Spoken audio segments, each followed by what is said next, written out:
So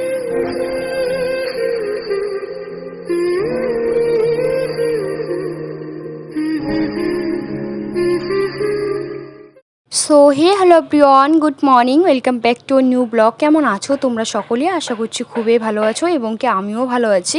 নতুন একটা ব্লগে তোমাদেরকে অনেক অনেক স্বাগত, অনেক অনেক ভালোবাসা। আজকের ব্লগটা শুরু করছি বড়োদেরকে প্রণাম জানিয়ে আর ছোটোদেরকে অনেকটা ভালোবাসা জানিয়ে। সকালবেলা উঠে মেমোরি এইদিকে বারবার ফুল দেখাচ্ছিল, কারণ এইদিকে কয়েক সেকেন্ড ভিডিও হচ্ছিলো, বন্ধ হয়ে যাচ্ছিলো। আমার মোবাইলের তো এটা কয়েকদিন পর পরে এরকম হতেই থাকে, একটা না একটা লেগেই থাকে আমার মোবাইলে।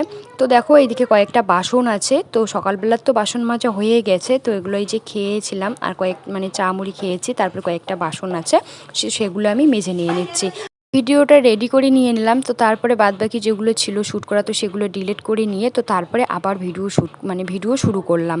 মোবাইল খারাপ হলে না আমার একদম ভালো লাগে না, যতক্ষণ মোবাইল ভালো না হয়। অনেক সময় অনেক রকম প্রবলেম দেখা দেয় এই মোবাইলটা, অনেক দিনেরই এই মোবাইলটা। যখন আমার বিয়ে হয়েছিল তো তখন তারপরে কিন্তু 1 বছর পরে এই মোবাইলটা কিনে নিয়েছি, অনেক দিন হয়ে গেল। তো তার জন্য ভাবছি নতুন একটা মোবাইল কিনবো, কিন্তু কেনা আর হয়ে উঠছে না। কথায় আছে না যে ভাগ্য বিমুখ হলে রাজা থেকে ফকির হয়, ফকির থেকে কিন্তু রাজা হয়, সেরকম হচ্ছে আমার ভাগ্যটাই। কারণ এদিকে ভাবছি মোবাইল কিনবো, তারপরে এইদিকে অন্য ঝামেলা এসে যাচ্ছে, এদিকে টাকা আবার খরচ হয়ে যাচ্ছে, তার জন্য কিন্তু আর কেনা হয়ে উঠছে না। এবারেই যদি মোবাইলটা নষ্ট হয়ে যায় তাহলে কিন্তু ওই ব্যাপারটা আলাদা। এইদিকে আবার মনে করো যে নষ্ট তো আর হচ্ছে না, ভিডিও টানতে পারে না, 8 মিনিটের বেশি ভিডিও হয় না, 8 মিনিট হবে বাস, এদিকে বন্ধ হয়ে যাবে। আজকে যেহেতু শ্যুট করছি, আজকে এইদিকে সেভ করে নিতে লাগবে, তারপরে ওগুলো ডিলিট করে তারপরে আমি কিন্তু শ্যুট করতে পারবো। হঠাৎ কোনো সময় হয় আবার হয় না, কোন সময় কি হয় বোঝা মুশকিল। তো বন্ধুরা দেখো এদিকে বাসনগুলো মাজা হয়ে গেল, তো এখন ধুয়ে নিয়ে নিচ্ছি। আর আমাদের তো টিউবওয়েল আছে, দুদিকে দুটো টিউবওয়েল, তো টিউবওয়েলের মধ্যে এই যে সকালবেলা জল দিয়েছিল 7টার সময়, তো দেখো বড় হাঁডির মধ্যে মা জল তুলে নিয়েছে, আর চারিটা যে আছে সেখানেও জল ভর্তি করে রেখে দিয়েছে। কারণ এই জলগুলো দিয়েই তখন এই যে বাসন ধোয়া হয়, কাপড় কাচা হয়। আর আমাদের কলে তো জানোই যে কীরকম আয়রন, এইদিকে বাসনগুলো ধোয়া হলেও কলের জল দিয়ে, কিন্তু এদিকে কাপড় ধোয়া হয় না। কাপড় ধুলে পরে নতুন কাপড়টাও 2-3 দিনের মধ্যে এমন লালচে লালচে দেখা যায়, মনে হয় যে কত দিনে, কালারটাই ডিসকালার করে ফেলে। তো তার জন্য আর কাপড় ধুই না, এরকম করে জল আসলে পরে এই যে তুলে রাখি, তখন কাপড় ধুলে পরে চারির জল তুলে তারপরে কাপড়গুলো ধুয়ে দিয়ে দিই। তো বন্ধুরা তোমরা স্কিপ না করে পুরো ভিডিওটা দেখতে থাকো।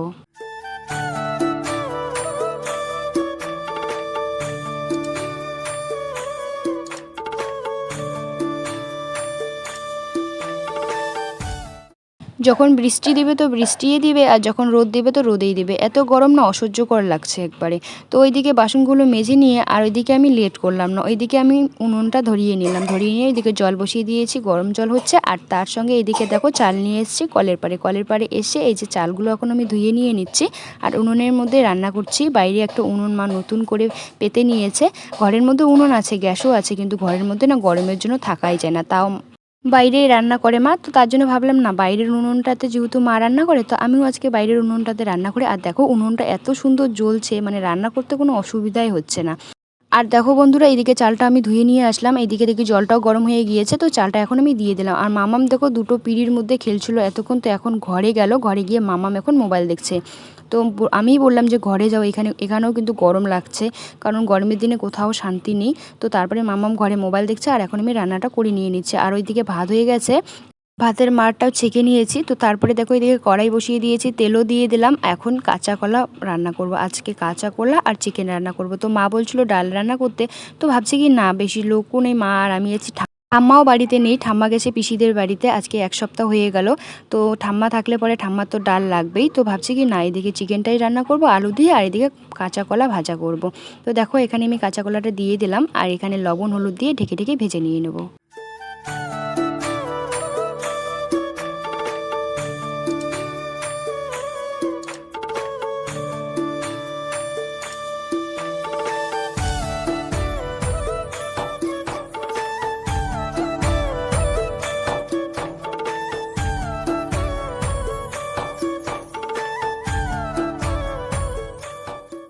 আর এদিকে দেখো বন্ধুরা কাঁচা কলা ভাজাটা হয়ে গেছে। এটা কিন্তু আমাদের গাছেরই কাঁচা কলা, গাছটা এদিকে ভেঙে পড়েছে, তো তার জন্য মা বলছিল কাঁচাগুলো কিন্তু বেশি একটা বড় হয়নি।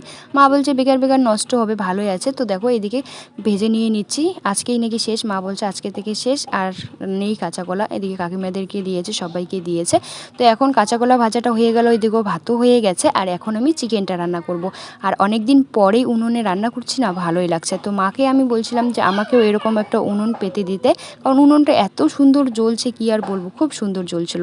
তো দেখো বন্ধুরা কাঁচা কলাটা আমি নামিয়ে নিলাম। তো তারপরে এই যে এখানে আমি তেল দিয়ে দিলাম, তেলও গরম হয়ে গিয়েছে। এখন তেজপাতা আর পেঁয়াজটা আমি দিয়ে দিলাম। তো পেঁয়াজটা একটুখানি হালকা করে ভেজে নিয়ে নেব। আলুটা আর আজকে এক্সট্রা করে ভাজলাম না, আলুটা যেহেতু ছোটো ছোটো আছে। তো এইদিকে চিকেন আর হচ্ছে মানে আলুটা একসঙ্গেই দিয়ে দেবে, একসঙ্গেই ভাজা হয়ে যাবে। কে কীরকম করে মানে রান্না করে চিকেন আমি জানি না, কিন্তু আমি এরকম করেই রান্না করি। কিন্তু যেহেতু অল্প চিকেন এরকম করে করি। আর যদি অনেকগুলো চিকেন থাকে তাহলে আগে ম্যারিনেট করে নিই, তো তারপরেই রান্না করি। তো দেখো এখানে আমি চিকেন আর আলুটা দিয়ে দিয়েছি একসঙ্গে। এখন এখানে দিয়ে দিলাম হচ্ছে লবণ, আর এখন হলুদটা দিয়ে ভেজে নিয়ে, আর মা ওইদিকে দেখো শিলনোড়াতে মশলা বেটে দিয়ে দিচ্ছে।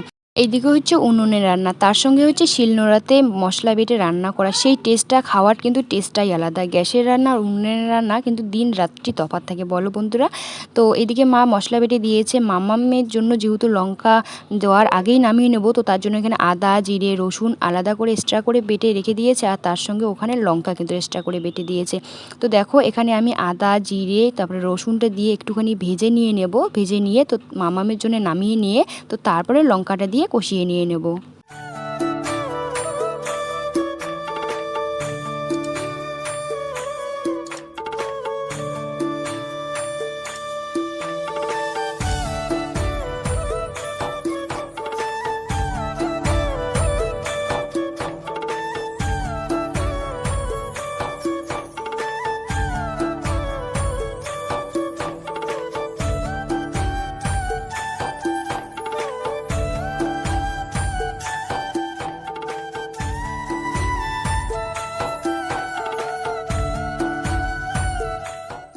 ওইদিকে রান্না বাড়া করে ওইদিকে স্নান করে আগে ঠাকুরকে দিয়ে দিলাম। তো তারপরে এই যে মা এইদিকে চলে এসছে, ভাত সবগুলো নিয়ে এখানেই নিয়ে আসলাম, কারণ এখানে ফ্যানের নিচে বসে বসে খাবো।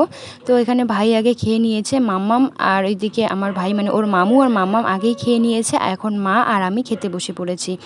এমনিতে তো গরম, আর রান্নাঘরে বসে খাওয়াই যাবে না যেহেতু ওখানে নেই ফ্যান। তো মা বলছিল যে ওই ঘরেই নিয়ে যাই। তো তারপরে সবগুলো মানে ওইদিকে সবজি ভাত নিয়ে আসলাম, নিয়ে এসে এই যে এখানে বসে বসে খেয়ে নিয়ে নিচ্ছে। আর মাম্মাম দেখছিল ওইদিকে মোবাইল আর ওর মামুর সঙ্গে মানে ভাইয়ের সঙ্গে। তো বলছিল টিভির মধ্যে টাকা আছে, টিভি দেখবে। তো আমি বলছিলাম কি এখন ঘুমাবে, কারণ মাম্মাম না ঘুমাতেই চায় না এখানে আসলে। এখানে অনেক বাচ্চা আছে, তাদের সঙ্গে খেলতে চায়। কেউ চায় না, শুধু খেলা আর খেলা আর মোবাইল আর টিভি, মানে এ নিয়েই ব্যস্ত থাকে সারাটা দিন। তো বন্ধুরা মাম্মাম আর মা যাচ্ছে বাজারে। কোথায় যাচ্ছ? কেন? আইসক্রিম আনবা? টাটা। এইদিকে দেখাও, টাটা। আর মাম্মাম চলে এসছে বাজার থেকে এসে এই যে দেখো মাম্মামকে এখানে আমি চাউমিন দিয়ে দিয়েছি। বলছিলাম যে এই আসনটার মধ্যে বসে বসে খাও, টিভি দেখবে আর খাবে, কিন্তু না মাম্মাম বলছে এখানে বসে খাবে। দেখো খেতেই পারছে না, কীরকম করে খাবে তোমরা দেখতেই পাবে। তো যাই হোক বন্ধুরা ভিডিওটা এই পর্যন্তই। ভিডিওটা যদি ভালো লাগে সাবস্ক্রাইব করে দিও, আর লাইক কমেন্ট করতে একদমই ভুলো না। আর তোমরা সুস্থ থেকো, ভালো থেকো, টাটা বাই। আগামীকাল নতুন একটা ব্লগের সঙ্গে দেখা হচ্ছে।